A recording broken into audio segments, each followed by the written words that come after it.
4 money habits na magpapayaman sa'yo. Una is manatiling simple sa pamumuhay. Importante, pag tayo ay napopromote sa trabaho, nadadagdagan yung kinikita natin, i-maintain lang natin yung lifestyle natin. Kasi madalas kaya wala tayong naiipon at nai-invest, dahil sumasabay yung pagtaas ng kita natin, tumataas din ang ating luho at expenses. And then, pangalawa, gawin mong priority ang pag-build ng asset. Matuto kang mag-invest. Halimbawa, dito sa 3,000 per month mo na iniipon, kung nasa unan lang ito, after 20 years, nasa 700,000 lang. Pero pag natuto kang mag-invest, after 20 years, ito ay 3 million na.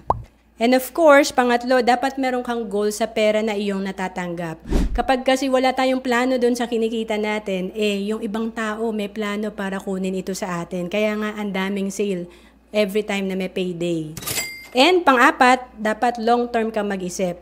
Dapat willing tayo maghintay. Kasi madalas gusto agad natin mag-withdraw 1 year, i-enjoyin na natin yung pera natin. Pero dapat talaga ang perspective natin, kagaya ng mga mayayaman, long-term. 10 years, 20 years from now, hanggang sa mga next generation.